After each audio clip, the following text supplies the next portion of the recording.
కొత్తగా వీడియో చూస్తున్న వాళ్ళు ముందు ఈ వీడియో లైక్ చేయండి.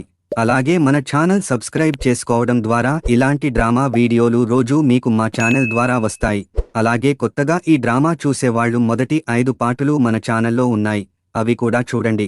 అయితే కళ్యాణ్ హేమతో నువ్వు నాతో గొడవ పడడానికి మాత్రం ముందు ఉంటావు. కానీ సారికకు స్కాలర్షిప్ ఆపేశారన్న విషయాన్ని నువ్వు ఎందుకు నాకు చెప్పలేదు? అలాగే నువ్వెందుకు ఆ సమస్యను పరిష్కరించలేదని నిలదీస్తాడు. కానీ హేమ ఆ సమస్య పట్టించుకోలేదని ఎవరన్నారు? నేను ఎంత చెప్పినా మాస్టారు వినట్లేదు, అందుకని ఇప్పుడు ఈ విషయాన్ని యూనియన్లో పెట్టాలని చూస్తున్నాను అని అంటుంది. అప్పుడు కళ్యాణ్ సరే ఈసారి నేనే వెళ్తాను, స్కాలర్షిప్ డబ్బులు ఆపడం ఏమిటో నేనే వెళ్ళి తేల్చుతాను అని అంటాడు. అందుకు హేమ వెళ్తే నీకే అర్థమవుతుందిలే అంటూ వెళ్ళిపోతుంది. తర్వాత హేమ మళ్లీ మాస్టర్ దగ్గరికి వెళ్తుంది. అయితే మాస్టారు మాత్రం నువ్వు మళ్లీ వచ్చావా అని అంటాడు. అలాగే నేను మళ్లీ చెప్తున్నా, స్టూడెంట్ స్కాలర్షిప్ అప్లై చేయడం అంటే అది చాలా పెద్ద ప్రాసెస్, కానీ సారిక తెచ్చిన పేపర్లు సరిపోవు అని అంటాడు. ఇంకా తేవాల్సిన కాగితాలు తెస్తే గవర్నమెంట్ వాళ్లతో ముందు వెరిఫికేషన్ చేయించాలని అంటాడు. అందుకు హేమ ఇదంతా పూర్తవడానికి ఎంత సమయం పడుతుంది సార్ అని అంటుంది. అప్పుడు మాస్టర్ ఎప్పటికీ పూర్తి అవుతుందో చెప్పలేను, తొందరగా అయిపోవచ్చు లేదా లేటు కూడా అవొచ్చని అంటాడు. అయినా మీరు సమర్పించిన కాగితాలు అన్నీ సక్రమంగా ఉంటే వెంటనే స్కాలర్షిప్ జారీ చేస్తామని చెప్తాడు. అయితే హేమ మాత్రం మీరు ఎందుకని కావాలనే ఇలా చేస్తున్నారు? మీరు నెల రోజులుగా ఇదే మాట చెప్తూ స్కాలర్షిప్ ప్రాసెస్ ముందుకు వెళ్లకుండా చేస్తున్నారు. నిజానికి సారిక చాలా పేద కుటుంబానికి చెందినది. అలాగే ఈమెకు తినడానికి కూడా సరైన డబ్బు లేక కేవలం కప్పుడు అన్నం అలాగే పచ్చడి మెతుకులతో కడుపు నింపుకుంటుంది. అలాగే క్లాసు అయ్యాక లైబ్రరీలో అలాగే కాఫీ షాప్లో పార్ట్ టైం జాబ్ చేస్తుందని చెప్తుంది. పాపం రాత్రి 10 అయ్యేదాకా ఈమె హాస్టల్కి రావట్లేదని అంటుంది. కానీ మాస్టారు మాత్రం తన పని తాను చేసుకుంటూ ఉంటాడు. దీంతో హేమాకు కోపం వచ్చి నువ్వు అసలు మాస్టారువేనా అంటూ సీరియస్ అవుతుంది. అప్పుడు మాస్టార్కి కోపం వచ్చి సరే నీకు స్టాంప్ ఇస్తున్నాను, నీకేదో పెద్ద తెలుసు అన్నట్లు మాట్లాడుతున్నావు కదా, ఈ స్టాంపు తీసుకువెళ్ళి నువ్వే అప్రూవల్స్ తెచ్చుకో అనగా హేమ ఆ స్టాంపు తీయబోతుంది. కానీ కళ్యాణ్ హేమను పక్కకు లాగి నువ్వు ఎందుకు పిచ్చి దానిలా చేస్తున్నావు అని అంటాడు. అయితే ఆమె మాత్రం కళ్యాణ్ నువ్వు సారిక అంటే ఇష్టమంటావు కదా, అలాంటప్పుడు నువ్వు కూడా మాకు సపోర్టు చెయ్యి అని అంటుంది. కానీ కళ్యాణ్ నువ్వు కాసేపు మాట్లాడకు అని అక్కడున్న మాస్టారుతో మమ్మల్ని క్షమించండి అని అంటాడు. అలాగే హేమాను లాక్కుని అక్కడ నుండి బయటకు తీసుకువచ్చేస్తాడు. బయటకు వచ్చాక హేమ నీ పేపర్లు అన్నీ సరిగ్గానే ఉన్నాయి, కానీ మాస్టారు ఎందుకు నీకు స్కాలర్షిప్ ఇవ్వట్లేదని సారికతో అంటుంది. అందుకు సారిక సరే ఇక మనం స్కాలర్షిప్ విషయం వదిలేద్దామని అంటుంది. అప్పుడు హేమ మరి అప్పుడు నువ్వు ఫీజులు ఎలా కడతావని అంటుంది.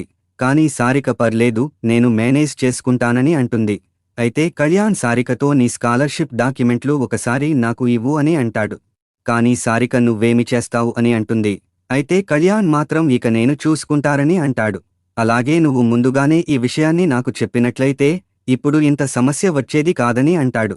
కానీ హేమ నీకు ముందుగా తెలిసిన సరే నీవల్ల ఏది కాదని అంటుంది. ఇక్కడ సమస్య అంతా మాస్టారే, అతడికి రూల్స్ కూడా సరిగ్గా తెలియట్లేదు అని అంటుంది. కానీ కళ్యాణ్ నీకసలు మనుషుల్ని డీల్ చేయడం తెలియదని అంటాడు. అయితే కంగారు పడుతున్న సారికను చూసి సరే మీరు ఇక ఈ విషయాన్ని వదిలేయండి, నేను దీనిని ఎలాగైనా పరిష్కరిస్తానని అంటాడు. అప్పుడు హేమ స్కాలర్షిప్ అప్లికేషన్ ఇతడికి ఇచ్చేస్తుంది. ఆ తర్వాత కళ్యాణ్ ఆ అప్లికేషన్ తీసుకుని మళ్లీ మాస్టారు దగ్గరికి వెళ్తాడు.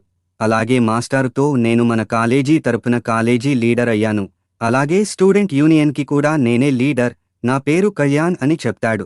ఇప్పుడు వచ్చిన అమ్మాయి నా క్లాస్మేట్నే, ఆమెకు సరిగ్గా మాట్లాడటం తెలియదు, అందుకే ఇందాక అంత దురుసుగా మాట్లాడిందని అంటాడు. దయచేసి మీరు ఆమె మాటలు పట్టించుకోకండి అంటూ అలాగే మాస్టారు ముందు తన శిరస్సు వంచి క్షమాపణ అడుగుతాడు. అందుకు మాస్టారు సరే పర్లేదులే అని అంటాడు. ఆ తర్వాత కళ్యాణ్ నేల చాలా మురికిగా ఉందంటూ చీపురు తీసుకుని తుడుస్తూ ఉంటాడు. అప్పుడు మాస్టారు పర్లేదు, నేను ఇంతకుముందే శుభ్రపరిచాను అని చెప్తాడు. కానీ కళ్యాణ్ అయ్యో పర్లేదు సార్, ఇంకొంచెం మురికిగా ఉంది, నేను శుభ్రపరుస్తాను అని అంటాడు. అయితే 1 గంట గడిచిన తర్వాత తుడుస్తున్న ఈ కుర్రాడిని చూసి నేను లంచ్ చేయడానికి వెళ్తున్నానని చెప్తాడు. అందుకు సరే వెళ్ళి కడుపునిండా తిని రండి సార్ అని అంటాడు. అలాగే అక్కడ నుండి కళ్యాణ్ వెళ్ళిపోతాడు. కాసేపటికి మాస్టారు లంచ్ పూర్తి చేసుకుని తిరిగి వస్తాడు. అప్పుడు కళ్యాణ్ మళ్లీ వచ్చి గురువుగారు అని అనగా మాస్టారు దడుచుకుంటాడు. అలాగే ఇతడితో నువ్వు మళ్లీ ఎందుకు వచ్చావు అని అడుగుతాడు. అలాగే నీకు క్లాసు లేదా అని అంటాడు. అందుకు ఈ కుర్రాడు నాకు మధ్యాహ్నం నుండి క్లాసు ఉండదని చెప్తాడు. అందుకు మాస్టారు నువ్వు ఇంతకుముందే నా గది అంతా శుభ్రం చేశావు కదా, నీకు క్లాసు లేకపోతే ఇక హాస్టల్కి తిరిగి వెళ్ళమని చెప్తాడు. అప్పుడు కళ్యాణ్ నేను ఉదయం నేల మాత్రమే తుడిచాను, కానీ టేబుల్ అలాగే కుర్చీలు తుడవాలి కదా అని అంటాడు. అలాగే తన దగ్గర ఉన్న క్లాత్ తీసి మాస్టారు బల్లని తుడుస్తూ ఆయనను తప్పుకోమని అంటాడు. అలా కొద్ది గంటలు బాగా కష్టపడి ఇతను ఆ గదిలో ఉన్న బల్లలు అన్నీ శుభ్రంగా తుడిచేస్తాడు. అలా పనిచేస్తూ ఉండగా సమయం సాయంత్రం అయిపోతుంది. అప్పుడు ఇతడు ఒక్కసారిగా మాస్టర్ దగ్గరికి వచ్చి లేవమని చెప్తాడు. ఆ తర్వాత ఇతడు మాస్టారు కుర్చీని కూడా శుభ్రంగా తుడిచేస్తాడు. అప్పుడు మాస్టారు సమయం చూసి నువ్వు రేపు రావలసిన పనిలేదు, ఇప్పటికే గది అంతా శుభ్రం చేశావు, బల్లలు కూడా మిలమిలా మెరుస్తున్నాయని చెప్తాడు. అందుకు కళ్యాణ్ మాస్టారుగారు నేను కిటికీలు ఇంకా శుభ్రం చేయలేదని చెప్తాడు. అయితే మాస్టారు స్నాక్స్ తింటూ ఉండగా కళ్యాణ్ ఒక్కసారిగా మాస్టారుగారు అని పిలుస్తాడు. అలాగే దగ్గరకు వచ్చి ఇవాళ నాకు క్లాసు లేదు, బీరువాలు అన్నీ శుభ్రపరుస్తానని అంటాడు. అలాగే కళ్యాణ్ ఆ గదిలో ఉన్న బీరువాను శుభ్రపరుస్తూ ఉంటాడు. అప్పుడు ఇతడికి అందులో ఒక డాక్యుమెంట్ కనపడుతుంది. అయితే అందులో స్టూడెంట్స్ స్కిల్ పెంచడానికి సపోర్ట్ స్కీమ్ గురించి రాసి ఉంటుంది. కానీ కళ్యాణ్ అది చూడనట్టు నటిస్తాడు. అలాగే మాస్టారుతో ఇందులో ఉన్న కాగితాలు వరుసగా సర్దమంటారా అని అడుగుతాడు. అందుకు మాస్టారు పర్లేదు వరుసగా పెట్టు అని అంటారు. ఆ తర్వాత ఇంకొక మాస్టారు అక్కడికి వచ్చి పనిచేస్తున్న కళ్యాణ్ని చూసి మాస్టారుతో ఇతడు నీకు చిన్న అసిస్టెంటా అని అంటాడు. అయితే మాస్టారు కష్టపడుతున్న కళ్యాణ్ని చూసి ఇంతకీ నీ పేరు ఏమిటి అన్నావు? కార్తీక్ నా అని అంటాడు. అందుకు ఇతడు మాస్టారుగారు నా పేరు కళ్యాణ్ అని చెప్తాడు. నేను కాలేజీ లీడర్తో పాటు స్టూడెంట్ యూనియన్ తరపున కూడా లీడర్గా గెలిచానని చెప్తాడు. అప్పుడు మాస్టారు సిగరెట్ ప్యాకెట్ తీసి సరే కళ్యాణ్ మీకు స్మోకింగ్ అలవాటు ఉందా అని అంటాడు. అందుకు ఇతడు అప్పుడప్పుడు తాగుతానని అంటాడు. అయితే మాస్టర్ సిగరెట్ ఇవ్వగానే ఇతడు వెంటనే దానిని తన చెవిలో పెట్టుకుంటాడు. అప్పుడు మాస్టారుగారు మీ క్లాసులో ఉన్న ఆ సారిక అనే అమ్మాయి కుటుంబం పేదది అని విన్నాను అనగా అందుకు కళ్యాణ్ అవును సార్, సారిక చిన్నతనంలో ఉన్నప్పుడే ఆమె తల్లిదండ్రులు ఇద్దరు చనిపోయారు. ఆమె తన అమ్మమ్మ దగ్గర పెరుగుతుందని చెప్తాడు. కాని అమ్మమ్మ గారికి కూడా వయసు అయిపోవడం వల్ల ఆమె పనులు ఆమె చేసుకోలేకపోతుంది. అందువల్ల కుటుంబ భారం మొత్తం సారిక మీద పడింది. అందుకని సారిక కూరగాయలు కొనుక్కోవడానికి కూడా డబ్బులు లేక రోజూ గంజి అన్నం మాత్రమే తింటుంది. ఎక్కడైనా పార్టీలో తప్ప ఆమె ఎప్పుడూ కడుపునిండా తినట్లేదు. ఆమె తిండి ఖర్చు నెలకు 100 లోపే ఉంటుంది అంటూ చెప్తాడు. ఆ తర్వాత రోజు మాస్టారు దగ్గరికి కళ్యాణ్ 2 గుడ్లు తెచ్చి మీకోసం బ్రేక్ ఫాస్ట్ తెచ్చాను సార్ అని అంటాడు. అందుకు మాస్టారు అయ్యో నీకెందుకు శ్రమ, సరే ఎంత అయిందో చెప్పు ఇస్తాను అని అంటాడు. అందుకు కళ్యాణ్ అయ్యో అక్కరలేదు సార్, ఇది నా తరపున చిన్న ట్రీట్ అనుకోండి అని అంటాడు. ఇంతలో మాస్టారు గారికి ఫోన్ వస్తుంది. అప్పుడు మాస్టారు మరో 5 నిమిషాల్లో నేను మీ దగ్గరికి వస్తాను అని ఫోన్లో చెప్తాడు. ఆ తర్వాత మాస్టారు తన చుట్టూ వెతుక్కుంటూ ఉంటాడు. అలాగే నా గొడుగు ఎక్కడ ఉందో కనపడట్లేదని అంటాడు. అప్పుడు కళ్యాణ్ తన దగ్గర ఉన్న గొడుగు మాస్టారు గారికి ఇస్తాడు. అలాగే మాస్టర్తో నేను బీరువాలో ఒక డాక్యుమెంట్ చూశాను, అదేంటంటే స్టూడెంట్స్ను కొత్త బిజినెస్ పెట్టడానికి సపోర్ట్ చేసే స్కీమ్లా ఉంది. మన స్కూల్లో అంత మంచి పాలసీ ఉందా అని అడుగుతాడు. కానీ మాస్టారు గవర్నమెంట్ తరఫు నుండి ఆ అప్లికేషన్ ప్రతి సంవత్సరం వస్తుంది, కానీ మన కాలేజీకి నిధులు లేకపోవడం వల్ల ఆ ప్రక్రియ ముందుకు వెళ్లదని చెప్తాడు. కావాలంటే మేము కింద ఉన్న టీచర్స్ రూమ్ బిల్డింగ్లోని గ్రౌండ్ ఫ్లోర్లోని రూమ్లు ఇస్తాము, వాటిలో బిజినెస్ చేయొచ్చు అని అంటాడు. అందుకు కళ్యాణ్ అక్కడ సరిగ్గా సరిపోతుందని అంటాడు.